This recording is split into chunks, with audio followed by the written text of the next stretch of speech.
L'Odyssée, d'après Homère. Traduction Eugène Barreste. Interprétation Jacques Adjage.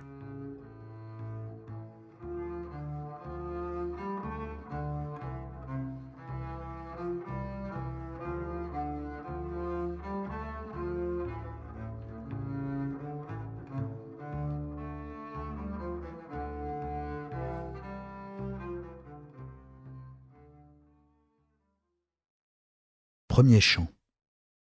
Conseil, exhortation.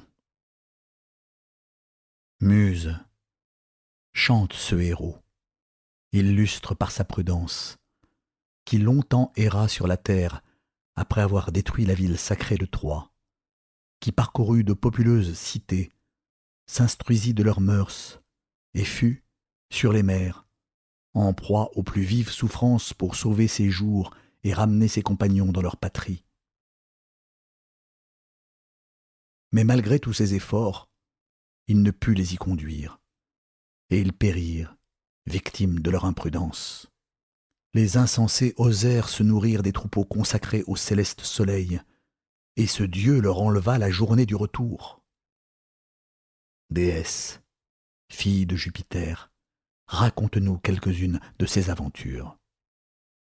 Déjà tous les soldats, qui avaient fui le cruel fléau, étaient rentrés dans leur foyer, après avoir échappé au péril de la mer et des combats.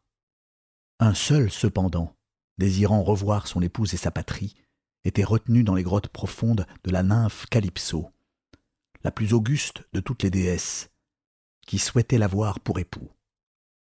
Mais lorsque dans le cours des années arriva le temps marqué par les dieux pour son retour à Ithaque, où lui et ses amis ne devaient pas encore éviter de nouveaux malheurs, tous les immortels le prirent en pitié, excepté Neptune, qui poursuivit sans cesse de sa haine implacable le divin Ulysse, jusqu'au moment où ce héros atteignit sa terre natale.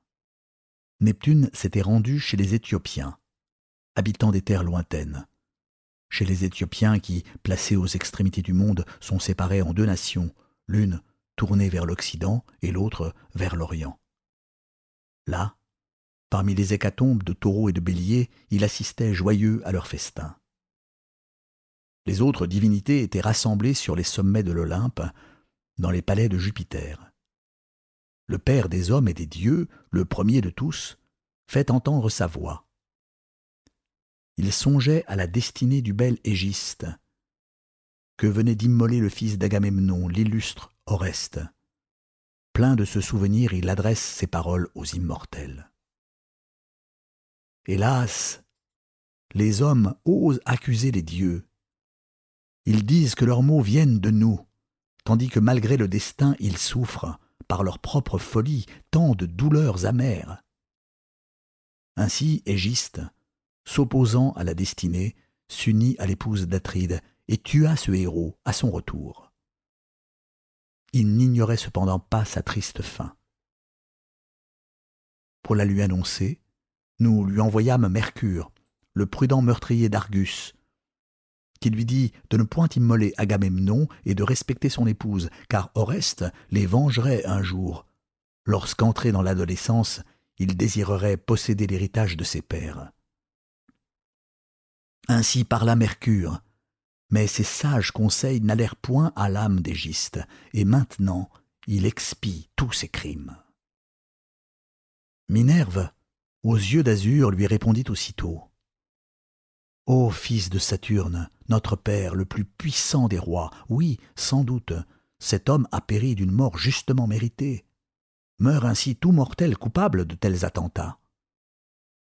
Mais mon cœur est dévoré de chagrin en pensant au sage Ulysse, à cet infortuné qui depuis longtemps souffre cruellement loin de ses amis, dans une île lointaine, entourée des eaux de la mer. C'est dans cette île ombragée d'arbres qu'habite une déesse, la fille du malveillant Atlas, de celui qui connaît toute la profondeur des mers et porte les hautes colonnes qui soutiennent la terre et les cieux. Sa fille retient ce malheureux, versant des larmes amères. Elle le flatte sans cesse par de douces et par de trompeuses paroles pour lui faire oublier Ithaque. Mais Ulysse, dont le seul désir est de voir s'élever dans les airs la fumée de sa terre natale, désire la mort. Et ton cœur n'est pas ému, ô puissant roi de l'Olympe? Ulysse, près des vaisseaux argiens et sur les rivages de Troie, a-t-il jamais négligé quelques-uns de tes sacrifices? Pourquoi donc es-tu maintenant si fort irrité contre lui, ô Jupiter? Le dieu qui rassemble au loin les nuages lui dit « Ma fille, quelle parole s'est échappée de tes lèvres? Pourrais-je oublier le divin Ulysse, dont la sagesse est supérieure à celle des autres hommes? Ulysse, qui offrit toujours de pompeux sacrifices aux immortels habitants de l'Olympe? Mais le dieu qui commande à l'élément terrestre, Neptune, est à jamais irrité contre lui depuis le jour où il priva de la vue Polyphème, égal au dieu qui par sa très grande force surpasse tous les cyclopes. Ce fut la nymphe Toosa, fille de Phorcyn, l'un des princes de la mer, qui s'étant uni à Neptune dans les grottes profondes, donna le jour à ce géant. Depuis ce temps, le dieu qui ébranle la terre n'a point fait périr Ulysse, mais il le laisse errer loin de sa patrie. Nous tous, songeons donc aux moyens d'assurer son retour. Neptune calmera sa colère, car seul et malgré nous, il ne pourra s'opposer à la volonté de tous les immortels. Minerve, la déesse aux yeux étincelants, lui réplique à son tour. « Fils de Saturne, ô mon père, toi le plus puissant de l'Olympe, s'il est agréable aux dieux fortunés que le sage Ulysse revoie sa demeure, ordonne au messager Mercure de se rendre aussitôt dans l'île d'Ogygie et d'annoncer à cette déesse à la belle chevelure que notre immuable résolution, touchant le magnanime Ulysse, est qu'il revienne dans sa patrie. Je me rendrai moi-même à Ithaque pour encourager son fils, et j'animerai son cœur d'une force nouvelle pour qu'il convoque en assemblée les Grecs chevelus et interdise l'entrée de son palais à tous les prétendants, à eux qui, sans cesse, égorgent ces nombreux troupeaux de bœufs à la marche pénible et aux cornes tortueuses. Ensuite, je l'enverrai à Sparte et dans la sablonneuse Pylos, pour qu'il s'informe, par ouï-dire, du retour de son père chéri, et qu'il obtienne une gloire insigne entre tous les hommes. » Ayant ainsi parlé, elle attache à ses pieds de magnifiques et d'immortels brodequins en or, qui la portent sur les ondes et sur la terre immense avec autant de rapidité que le souffle des vents. Puis, elle saisit une forte lance dont la pointe est d'airain, arme lourde, longue et terrible, destinée à renverser les bataillons de héros contre lesquels s'irrite la fille du Dieu puissant. Elle part en s'élançant des sommets de l'Olympe et s'arrête au milieu de la population d'Ithaque, devant le vestibule d'Ulysse, sur le seuil de la cour.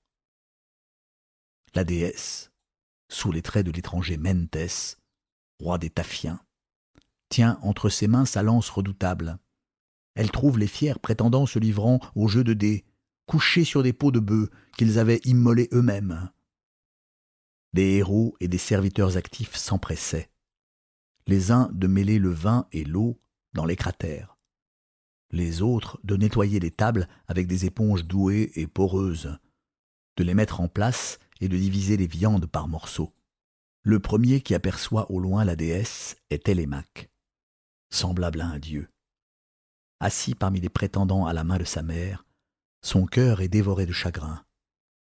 Il médite dans son esprit que, si son valeureux père était de retour, il chasserait de son palais cette foule de prétendants, ressaisirait son honneur et gouvernerait à son gré ses riches domaines. Toutes ces pensées l'agitaient lorsqu'il aperçoit Minerve. Il va droit au vestibule et s'indigne au fond de l'âme qu'un étranger soit resté si longtemps à la porte. Il se tient près de la déesse, lui prend la main droite, reçoit la lance d'airain et lui adresse ces rapides paroles. « Salut, étranger, reçois de nous un accueil amical. Lorsque les aliments auront réparé tes forces, tu nous diras le sujet qui t'amène. » À ces mots, il s'avance le premier et Minerve suit ses pas. Et quand ils sont entrés dans le palais splendide de l'époux de Pénélope, Télémaque dépose la lance contre une haute colonne dans l'endroit brillant où se trouvent réunis les nombreux javelots de l'intrépide Ulysse. Il conduit la déesse vers un trône qu'il recouvre d'un tapis richement brodé, auprès duquel est une estrade pour reposer les pieds. Télémaque s'assied auprès d'elle, loin des prétendants, sur un siège peint de diverses couleurs. Il craignait que son hôte, importuné par le bruit, ne fût troublé dans son repas en se mêlant à ses audacieux. Et il désirait aussi l'interroger sur l'absence de son père. Alors une suivante, portant une belle aiguillère d'or, verse l'eau qu'elle contient dans un bassin d'argent où ils baignent leurs mains. Puis elle place devant eux une table unie et luisante. Une vénérable intendante y dépose le pain et des mets nombreux qu'elle leur présente ensuite avec grâce, et un autre serviteur apporte des plats chargés de différentes viandes et de superbes coupes d'or. Enfin, un héros s'empresse de leur verser le vin. Les fiers prétendants s'avancent et s'asseyent en ordre sur des sièges et sur des trônes. Des héros répandent une eau pure sur leurs mains. Des suivantes leur offrent le pain dans les corbeilles, et les convives s'emparent des mets qu'on leur a servis et préparés. Des jeunes gens couronnent les cratères d'un breuvage et les distribuent en commençant par la droite. Dès qu'ils ont apaisé la faim et la soif, les prétendants ne songent plus qu'à se livrer au plaisir du chant et de la danse, ornement obligé des festins. Un héros remet une superbe lyre entre les mains de Phémius, qui chante malgré lui au milieu des convives. Par ses accords, il prélude avec grâce et fait entendre des chants harmonieux. Alors, Télémaque adresse la parole à Minerve, en se penchant vers la tête de la déesse pour que les assistants ne puissent l'entendre. « Cher étranger, t'offenseras-tu de mes discours? Voilà cependant l'unique soin de ces hommes, la lyre et le chant. Cela leur est facile, à eux qui dévorent impunément les biens d'un héros dont les ossements blanchis se corrompent sans doute par les feux du ciel sur quelque continent, ou sont peut-être roulés par les vagues au fond de la mer. S'ils le voyaient revenir à Ithaque, comme ils souhaiteraient tous d'être légers à la course, plutôt que chargés d'or et de vêtements. Mais maintenant il a péri victime d'un destin funeste. Pour nous, il n'y a plus d'espoir, lors même qu'un habitant de cette terre m'annoncerait qu'il doit revenir, car le jour du retour est à jamais perdu pour moi. Cependant, parle avec franchise. Qui es-tu? Quelle est ta nation? Quelle est la ville qui t'a donné le jour? Qui sont tes parents? Dis-moi sur quel navire tu es arrivé et quels sont les nautonniers qui t'ont conduit à Ithaque et quelle est leur patrie? Ce n'est pas à pied que tu es venu sur ces bords. Dis-moi donc toutes ces choses avec franchise, afin que je les sache bien. Viens-tu ici pour la première fois, ou, étranger, es-tu connu de mon père? Car de nombreux voyageurs sont venus dans nos demeures, et toujours Ulysse les a reçus avec bienveillance. Minerve aux yeux d'azur lui répond aussitôt. Tu sauras tout.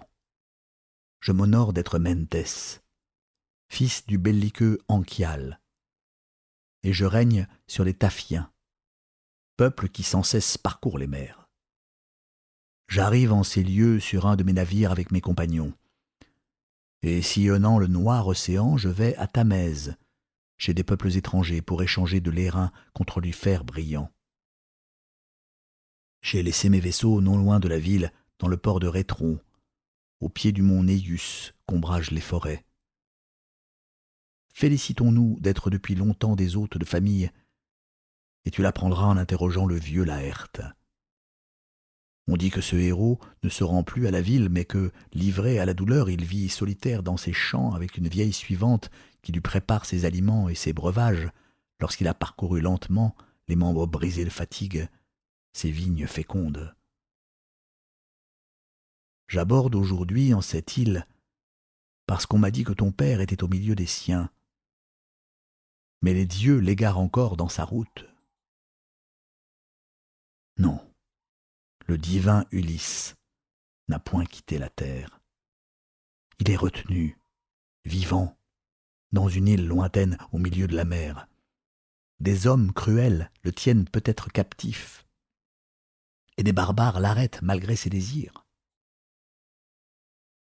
Cependant, je vais te prédire ce que les immortels ont placé dans mon âme, et je pense que ces choses s'accompliront, quoique je ne sois ni un prophète ni un savant augure. Ulysse ne sera pas longtemps éloigné de sa chère patrie, fût-il même retenu par des fers.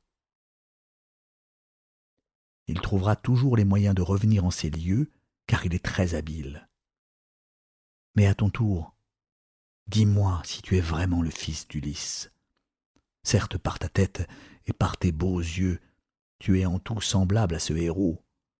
Nous nous sommes souvent trouvés ensemble avant qu'il s'embarquât pour Troie sur de creux navires, avec les plus nobles d'entre les Argiens. Depuis ce temps, Ulysse et moi, nous ne nous sommes point vus. Et le prudent Télémaque lui dit « Étranger, je te répondrai sans détour. Ma mère m'a dit que j'étais le fils d'Ulysse, mais moi je l'ignore, car nul ne sait quel est son père. Ah, que n'ai-je reçu le jour d'un homme fortuné que la vieillesse atteint au milieu de ses richesses. Mais c'est, dit-on, au plus malheureux des mortels que je dois la vie. Voilà ce que tu m'as demandé. » La déesse Minerve aux yeux étincelants lui répond en ces termes. « Non, les dieux n'ont point voulu que ta race parvint obscure à la postérité, puisque Pénélope a enfanté un fils tel que toi. Mais dis-moi et parle avec franchise. Quel est ce festin? Quelle est cette nombreuse assemblée? Désires-tu ces choses? Est-ce une fête ou une hyménée? Car ce n'est point là un de ces repas où chacun apporte son tribut. Ces audacieux convives semblent t'insulter jusque dans ton palais. Tout homme sage qui entrerait ici s'indignerait à la vue de tant d'indignité. » Télémaque réplique à ces paroles. « Étranger, puisque tu m'interroges en paraissant prendre part à notre situation, apprends que cette demeure aurait toujours été opulente et considérée si Ulysse fût resté parmi nous. Mais les dieux, méditant des mots cruels, en décidèrent autrement. Animés à le poursuivre, ils voulurent qu'entre tous les hommes, il terminât ses jours par une mort ignorée. Je pleurerais moins sa perte s'il eût succombé avec ses compagnons parmi le peuple des Troyens, ou dans les bras de ses amis, après avoir terminé la guerre. Maintenant tous les Grecs lui eussent élevé une tombe, et c'eût été pour son fils un grand honneur dans l'avenir. Mais les harpies l'ont enlevé sans gloire. Il est mort, sans qu'on l'ait vu, sans qu'on ait entendu sa voix, ne me laissant que la douleur et le deuil. Ce n'est pas pour lui seul que je pleure, car les dieux m'ont aussi réservé d'autres maux. Tous les chefs puissants qui règnent sur les îles de Dulichium, de Samé, de la verte Zacinthe, et tous ceux qui gouvernent l'âpre Ithaque, aspirent à la main de ma mère et ravagent mon palais. Elle n'ose refuser cette odieuse union, et cependant elle ne peut se résoudre à l'accomplir. Tous les prétendants dévorent mon héritage en festin, et bientôt ils me perdront moi-même. » Minerve Pallas, émue de compassion, s'écrie. « Hélas, combien tu dois gémir sur l'absence d'Ulysse, de ce héros qui, de son bras, frapperait ses prétendants effrontés. Si maintenant il paraissait, s'arrêtant sous les portiques de son palais avec son casque, son bouclier et ses 2 javelots, tel enfin qu'il était, quand, pour la première fois, je le vis buvant et se réjouissant dans notre demeure, alors qu'il arrivait d'Éphire, ayant vu Ilus, fils de Merméris. Ulysse, sur un navire rapide, était allé chez ce roi lui demander un poison mortel pour imprégner ses flèches. Ilus refusa, craignant d'offenser les dieux éternels, et ce fut mon père qui le lui donna, tant il chérissait ce héros. Tel qu'Ulysse était alors, que ne paraît-il au milieu des prétendants? Pour eux tous, quelle mort prompte et quelles unions amères! Mais j'ignore si les dieux qui tiennent nos destinées sur leurs genoux voudront que ce héros revienne ou non pour se venger dans son palais. Maintenant je t'engage à songer au moyen de chasser les prétendants de cette demeure. Prête-moi une oreille attentive et recueille avec soin mes paroles. Demain, convoque en assemblée les plus illustres des Achéens. Adresse-leur à tous des discours en prenant à témoin les dieux, puis ordonne aux prétendants de retourner dans leur domaine. Si ta mère désire contracter un nouvel hyménée, qu'elle se rende auprès de son père qui est tout-puissant. Ses parents concluront son mariage et lui feront de magnifiques présents, dignes d'une fille aussi tendrement aimée. Je te donnerai encore un prudent conseil, mais sois docile à ma voix. Arme un vaisseau garni de 20 rameurs. Choisis-le avec soin et cours t'informer de ton père absent depuis si longtemps. Peut-être seras-tu instruit de ces choses par quelque mortel, ou entendras-tu la puissante renommée, cette voix de Jupiter qui retentit en tout lieu aux oreilles des hommes. D'abord rends-toi à Pylos et interroge l'illustre Nestor. Puis tu iras à Sparte auprès du blond Ménélas, de celui qui arriva le dernier de tous les Grecs à la cuirasse d'airain. Si tu apprends que ton père respire encore et qu'il se prépare au retour, attends-le, malgré tes peines, durant une année entière. Si, au contraire, tu entends dire qu'il a péri et qu'il n'existe plus, tu reviendras dans ta chère patrie. Tu érigeras un tombeau à Ulysse. Tu célébreras en son honneur de pompeuses funérailles et tu donneras un époux à ta mère. Dès que tu auras rempli ces devoirs, songe, au fond de ton âme, par quels moyens tu pourras exterminer dans ton palais, soit ouvertement, soit par ruse, tous les prétendants. Il ne faut point te livrer à des jeux puérils, puisque tu n'es plus un enfant. N'as-tu pas appris quelle renommée s'est acquise parmi les hommes l'illustre Oreste, en immolant l'infâme et parricide Égiste qui tua le célèbre père de ce héros? Ami, je te vois grand et beau. Sois donc fort aussi, pour que la postérité parle de toi avec gloire. Mais il est temps que je retourne vers mon rapide navire, près de mes compagnons, qui sans doute s'impatientent de mon absence. Quant à toi, retiens bien mes paroles et mets à profit mes conseils. Le prudent Télémaque lui répond aussitôt. Étranger, tu m'as adressé du fond de l'âme des paroles amies, comme le fait un père à son fils, aussi je ne les oublierai jamais. Mais quoique tu sois pressé de partir, demeure encore en ces lieux pour goûter les douceurs du bain et te réjouir le cœur. Puis tu emporteras sur ton navire un don précieux et magnifique qui te comblera de joie et sera pour toi un gage de mon souvenir, comme ceux qu'offrent aux étrangers les hôtes bienveillants. Minerve, la déesse aux yeux d'azur, lui dit « Ne me retiens pas plus longtemps, car je désire continuer ma route. Quant au présent que m'offre ton cœur, tu me le donneras lorsque je serai de retour, pour que je puisse l'emporter dans ma demeure. Alors j'accepterai ce don superbe, et en récompense, tu en obtiendras un digne de toi. » En achevant ces mots, Minerve, au regard étincelant, s'éloigne et s'envole comme un oiseau qui se perd dans les nues. Elle remplit le cœur de Télémaque de courage et d'audace, et le souvenir d'Ulysse s'y réveille avec une force nouvelle. Frappé d'étonnement, il s'abandonne à ses peines en reconnaissant dans son hôte une divinité de l'Olympe. Soudain, ce héros s'avance avec la majesté d'un dieu et s'arrête auprès des prétendants. Au milieu d'eux, préludait un illustre chanteur, et tous assis l'écoutaient en silence. Il chantait les malheurs des Achéens et le triste retour que leur avait imposé loin d'Ilion Minerve Pallas.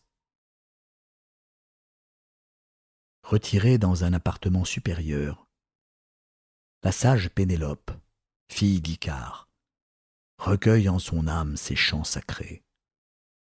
Puis elle descend l'escalier élevé de son palais, non pas seule mais accompagnée de 2 suivantes. Quand cette noble femme est arrivée près des prétendants, elle se tient sur le seuil de la porte, et un voile léger couvre son visage. 2 suivantes, d'une conduite irréprochable, se tiennent à ses côtés. Alors, les yeux baignés de larmes, elle adresse ses paroles au chantre divin. Phemius, vous connaissez beaucoup d'autres récits qui charment les mortels, tels que les exploits des héros et des dieux que célèbrent les poètes.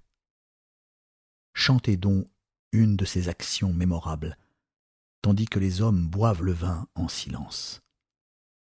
Mais c'est lugubre qui m'afflige et porte le désespoir au fond de mon cœur, brisé par la douleur la plus grande. Oui, je regrette une telle âme en songeant à mon époux, dont la gloire a retenti dans toute la Grèce depuis, hélas, jusqu'au milieu d'Argos. Le prudent Télémaque reprend aussitôt en ces termes. Ma mère, pourquoi refuser à ce poète harmonieux de nous charmer selon les inspirations de son esprit? Ce ne sont pas les poètes qui causent nos infortunes, mais Jupiter qui distribue comme il lui plaît ses dons aux ingénieux mortels. Ne reproche pas à Phemius de célébrer les malheurs des Achéens. Les chants qu'on admire davantage sont toujours les plus nouveaux. Il faut avoir assez d'empire sur ton cœur pour l'écouter, ô ma mère. Car Ulysse n'est point le seul qui, dans la ville de Troie, ait perdu à jamais le jour du retour. Bien d'autres héros sont, comme lui, descendus dans la tombe. Retourne donc dans tes appartements, reprends tes travaux accoutumés, la toile et le fuseau, et commande à tes femmes de hâter leur ouvrage. Le soin de parler appartient aux hommes, et surtout à moi qui règne dans ce palais. Pénélope, frappée d'admiration, se retire en réfléchissant aux sages paroles de son fils. Elle se dirige vers les appartements supérieurs du palais, accompagnée de ses suivantes, et là elle pleure Ulysse, son époux bien-aimé, jusqu'au moment où Minerve répand un doux sommeil sur ses paupières. Pendant ce temps, les prétendants s'agitent dans les salles obscurcies par les ombres du soir, et tous désirent partager la couche de Pénélope. Alors Télémaque leur adresse ces paroles. Prétendants de ma mère, hommes remplis d'audace, livrons-nous au plaisir du festin et que le tumulte cesse. Il est honorable d'entendre un tel chanteur qui, par sa voix, est égal aux dieux. Demain, au point du jour, nous nous réunirons tous en assemblée, afin que je vous donne publiquement l'ordre d'abandonner ce palais. Établissez ailleurs le lieu de vos plaisirs. Consumez vos richesses et traitez-vous tour à tour dans vos propres demeures. Mais s'il vous semble meilleur et plus profitable d'enlever impunément les richesses d'un seul homme, continuez. Moi, j'invoquerai les dieux éternels pour que Jupiter vous châtie selon vos crimes. Puissiez-vous alors périr en ces lieux. À ces mots, tous compriment leurs lèvres avec dépit et s'étonnent du langage audacieux de Télémaque. Antinoüs, descendant d'Eupité, dit au fils de Pénélope. Télémaque, ce sont les dieux sans doute qui t'ont appris à nous traiter avec tant de hauteur et à nous parler avec une telle assurance. Puisse le fils de Saturne ne jamais t'établir roi dans l'île d'Ithaque, malgré les droits que tu tiens de ton père. Le prudent Télémaque réplique aussitôt. Antinoüs, t'irriteras-tu de ce que je vais te dire? Si telle est la volonté de Jupiter, j'accepterai le sceptre. Penses-tu qu'entre les hommes, ce soit un don si funeste? Non, ce n'est point un malheur d'être roi, car tout à coup les palais d'un roi se remplissent de richesses, et lui-même est comblé d'honneur. Certes, dans l'île d'Ithaque, il existe un grand nombre de chefs achéens, de jeunes gens et de vieillards, dont l'un peut obtenir la puissance suprême puisque le divin Ulysse n'existe plus. Mais dans mes palais, je serai roi, et je gouvernerai les esclaves que mon noble père a conquis pour moi. Eurymaque, fils de Polybe, rompt tout à coup le silence par ces paroles. Télémaque, les destinées reposent sur les genoux des dieux, et nous ignorons quel est celui d'entre les Achéens qui régnera dans Ithaque. Quant à toi, garde tes biens et gouverne dans ton palais. Il n'est pas un seul homme qui, malgré toi et par violence, veuille te dépouiller de tes richesses tant qu'Ithaque aura des habitants. Mais parle, toi, le meilleur de tous, car je veux te questionner sur l'étranger que tu viens de recevoir. D'où vient cet homme? De quel pays s'honore-t-il d'avoir reçu le jour? Quels sont ses parents, sa patrie? T'annonce-t-il le retour de ton père ou arrive-t-il en ces lieux pour réclamer le paiement d'une dette ancienne? Comme il s'est subitement échappé sans attendre que nous l'ayons reconnu. Ses traits n'annoncent cependant pas un homme méprisable. Télémaque lui répond en disant « Eurymaque, il ne m'est plus possible de compter sur le retour de mon père. Et même si quelqu'un venait m'en apporter la nouvelle, je n'y croirais point.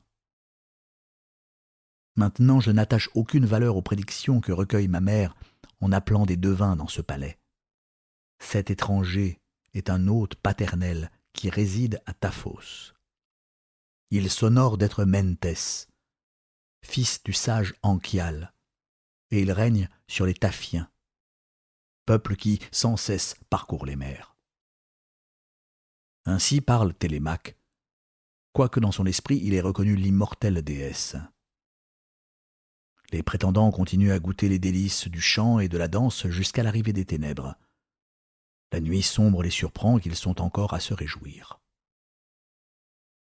Alors chacun d'eux se dirige dans son palais pour se livrer au sommeil. Télémaque se retire aussi vers ses appartements construits dans une cour magnifique et qui domine de toutes parts sur une plaine immense. C'est là qu'absorbé par une foule de projets, il va chercher le repos. Auprès de Télémaque, une vertueuse femme porte des flambeaux éclatants. C'est Euryclée, fille d'Ops, descendant de Pisenor.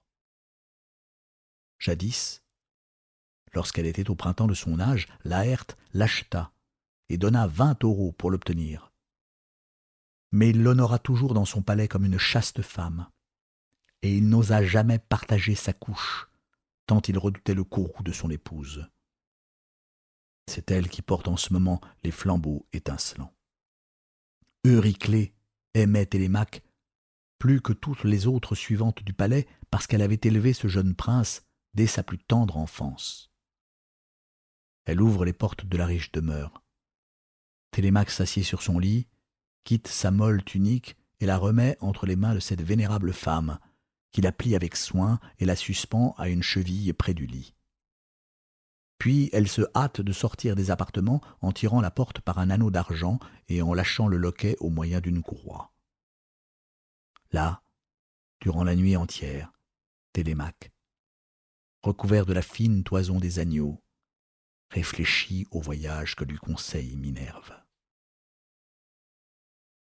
L'Odyssée. Deuxième chant. Dès que la fille du matin, Aurore aux doigts de rose, apparaît, le fils chéri d'Ulysse abandonne sa couche et revêt ses habits. Il suspend à ses épaules un glaive acéré, attache à ses pieds brillants des brodequins magnifiques, et semblable à un dieu, il s'éloigne de sa chambre. Soudain, il ordonne aux héros à la voix sonore de convoquer en assemblée les Achéens à la longue chevelure.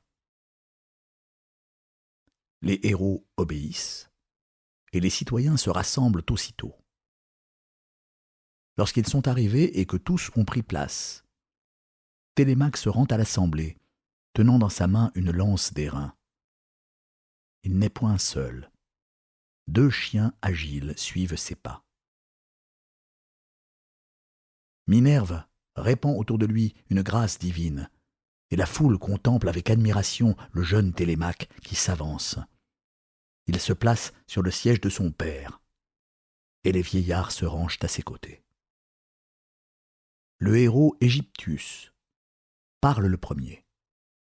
Il était courbé sous le poids de la vieillesse, et il avait acquis une longue expérience. Un fils qu'il chérissait, le vaillant Antiphus, partit jadis sur de creux navires pour accompagner le divin Ulysse vers les rivages d'Ilion, de cette ville féconde en coursiers. Ce fut lui que le cruel Cyclope égorgea dans un antre profond et qui servit de dernier repas à ce monstre. Égyptius a encore 3 enfants. L'un d'eux, Eurynome, est au nombre des prétendants, et les 2 autres cultivent les champs paternels. L'infortuné vieillard ne peut se consoler de la perte de son fils. Cependant, les yeux baignés de larmes, il prononce ces paroles. « Itaciens, écoutez ce que je vais dire. Nous n'avons eu ni assemblée ni conseil depuis que le divin Ulysse s'est embarqué sur ces navires profonds. Qui donc nous a réunis aujourd'hui? Quelle affaire importante est-il donc survenue soit aux jeunes hommes, soit aux vieillards?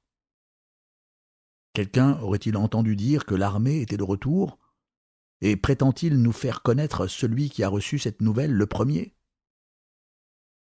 Veut-il enfin nous instruire ou parler de quelque intérêt public? Je le considère alors comme un homme probe et utile.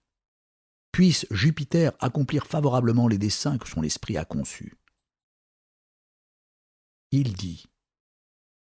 Le fils chéri d'Ulysse se réjouit de ce présage, et impatient de haranguer, il ne peut rester plus longtemps assis. Il s'avance au milieu de l'assemblée, prend entre ses mains le sceptre que lui présente Pisenor, héros fertile en sages conseils, et répond à Égyptius en ces termes. « Vieillard, il n'est pas loin cet homme, et vous le connaîtrez bientôt vous-même, qui rassemble le peuple. C'est moi qui, plus que tous les autres, suis accablé par la douleur. Je n'ai point entendu dire que l'armée fût de retour, mais je vous ferai connaître cette nouvelle si je l'apprends le premier. Je ne veux pas non plus vous instruire ni parler de quelque intérêt public, car il s'agit de ma propre détresse. Un double malheur pèse sur ma famille. J'ai perdu d'abord le bienveillant auteur de mes jours, Ulysse, qui jadis régnait sur vous comme le père le plus tendre. Un autre désastre non moins terrible détruira bientôt tous mes domaines et consumera entièrement mes richesses. Le Dieu qui rassemble au loin les nuages lui dit « Les prétendants, fils chéri des hommes les plus puissants, sollicitent contre son gré la main de ma mère. Ils craignent encore d'aller dans la maison de son père Icare, afin qu'il dote sa fille et l'accorde à celui qu'elle aura choisi et qui lui plaît le mieux. Ils passent toute leur journée dans notre palais, égorgent nos bœufs, nos brebis et nos chèvres les plus belles, s'abandonnent à la joie des festins, boivent impunément le vin aux sombres couleurs et dévorent toute ma fortune. Il n'est plus maintenant qu'un héros tel qu'Ulysse pour écarter la ruine de notre palais. Je ne puis à présent me défendre. Mais un jour, je leur paraîtrai terrible, quoiqu'ignorant l'art de combattre. Oh, comme je les repousserais si j'en avais la force! De tels excès ne peuvent plus se tolérer, et ma maison périt sans honneur. Soyez donc enfin saisis de honte, et redoutez les reproches des peuples voisins qui nous entourent. Craignez la colère des dieux, de peur qu'irrités, ils ne punissent vos crimes comme ils le méritent. Au nom de Jupiter olympien, au nom de Thémis, qui réunit et disperse les assemblées des hommes, réprimez-les, ô mes amis, et laissez-moi seul me livrer à ma douleur profonde. Si jamais mon père, le vertueux Ulysse, se rendit coupable de quelque injustice envers les Achéens aux belles Némides, et les accabla de maux, soyez coupable à votre tour. Vengez-vous sur moi et rendez-moi toutes ces infortunes en excitant ces audacieux. Je préférerais vous voir dévorer mes provisions et mes troupeaux, car bientôt viendrait le jour où je serai dédommagé. J'irai sans cesse par toute la ville vous adresser mes prières, et je vous redemanderai mes biens jusqu'à ce que vous me les eussiez entièrement rendus. Mais aujourd'hui, vous accablez vainement mon âme de douleur. » Ainsi parle Télémaque, irrité. Puis il jette son sceptre à terre en répandant des larmes. Le peuple est ému de compassion. Tous les prétendants gardent le silence et n'osent lui répondre par de dures paroles. Antinoüs, seul, se lève et lui dit : « Télémaque, harangueur téméraire, esprit impétueux, pourquoi nous outrager par un tel discours ? Tu veux donc nous couvrir de honte ? Les prétendants achéens ne sont point la cause de ta ruine, mais ta chère mère, elle qui possède toutes les ruses. Déjà 3 années se sont écoulées, et la 4e va s'accomplir depuis qu'elle cherche à tromper l'esprit des Grecs. Elle flatte nos espérances.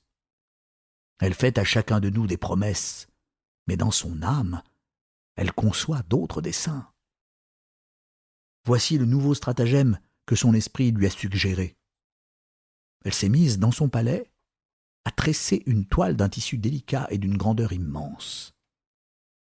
Puis elle nous a dit : « Jeunes gens, qui prétendez à ma main, puisque le divin Ulysse a péri, différez mon mariage jusqu'au jour où j'aurai terminé ce voile funèbre que je destine au héros Laërte. Puissent mes travaux n'être pas entièrement perdus.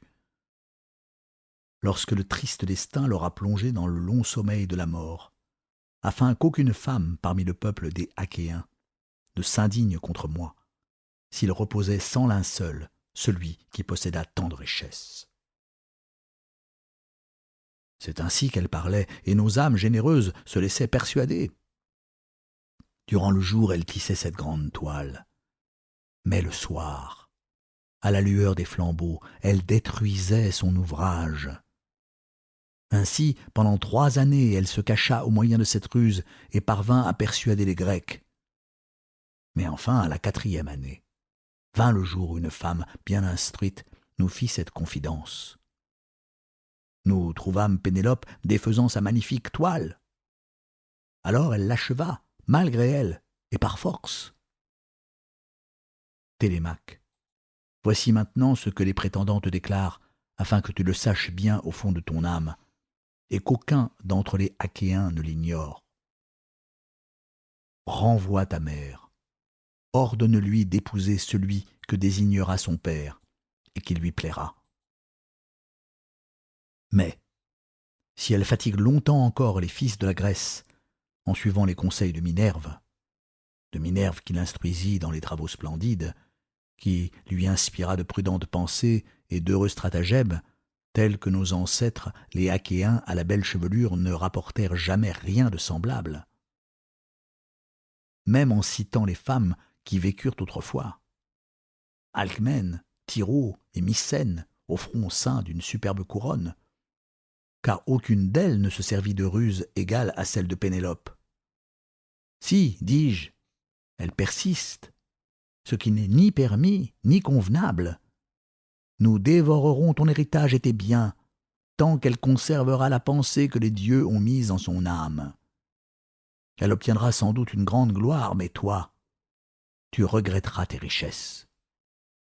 Nous ne retournerons ni à nos champs, ni dans nos demeures, qu'elle n'ait épousé celui d'entre les Achéens qu'elle aura choisi. » Le prudent Télémaque lui répond aussitôt : « Antinoüs, non, jamais contre son gré. Je n'éloignerai de ce palais celle qui me donna le jour et me nourrit. Mon père est mort sur une terre étrangère où il existe encore. Mais quoi qu'il en soit, éprouverais-je un grand dommage pour m'acquitter envers Icare si je renvoyais ma mère? Ulysse ne manquerait pas de me punir. Des dieux ajouteraient encore d'autres châtiments. Car Pénélope, en quittant cette demeure, invoquerait les odieuses furies, et l'indignation des hommes s'appesantirait sur moi. Non, jamais je ne prononcerai une telle parole.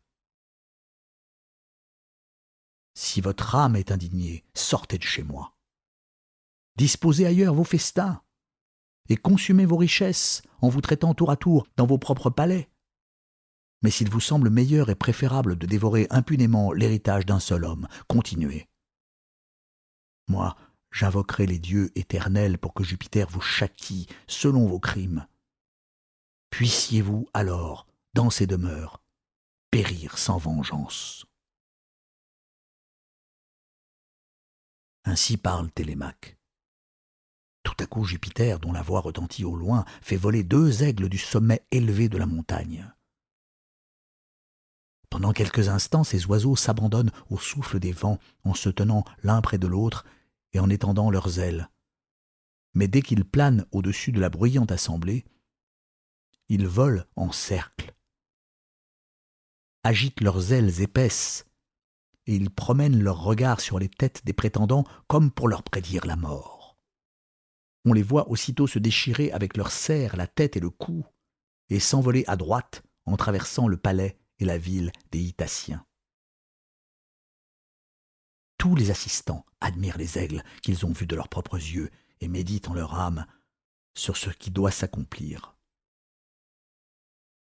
Alors s'avance le fils de Mastor, le vénérable héros Alytherse, qui l'emporte sur tous ceux de son âge dans l'art de connaître les augures et de prédire l'avenir. Il prend la parole et dit avec sagesse. Peuple d'Ithaque, écoute ce que je vais dire. Mais c'est surtout aux prétendants que je m'adresse, car un grand malheur les menace. Ulysse ne sera pas longtemps éloigné des siens. Déjà près de ces lieux, il médite la mort et le carnage de tous ses ennemis, et ce malheur causera la ruine de plusieurs d'entre nous qui habitons la belle ville d'Ithaque. Voyons maintenant comment nous réprimerons ces insensés. Qu'ils changent eux-mêmes de conduite, c'est le parti le plus sage. Je ne suis pas, vous le savez, un prophète sans expérience, mais un savant augure. Tout s'est accompli comme je le prédis autrefois. Lorsque les Argiens s'embarquèrent pour Ilion et emmenèrent avec eux le prudent Ulysse. J'annonçai que ce héros souffrirait des maux sans nombre, qu'il perdrait ses compagnons, et qu'à la 20e année, inconnu de tous, il reviendrait dans sa patrie. C'est donc maintenant que toutes ces choses vont s'accomplir. Eurymaque, fils de Polybe, lui réplique en ces termes. « Vieillard, retire-toi. Va dans ta demeure prophétiser à tes enfants pour les garantir des maux dont l'avenir les menace. Que d'oiseaux voltigent sans cesse sous les rayons du soleil, mais ils ne sont pas tous des augures. Certes, Ulysse a péri loin de sa patrie. Plutôt Dieu que tu fusses mort avec... » Nous espérons que vous avez apprécié cet aperçu. Pour continuer à écouter ce livre audio sur Google Play Livres, utilisez le lien dans la description de la vidéo.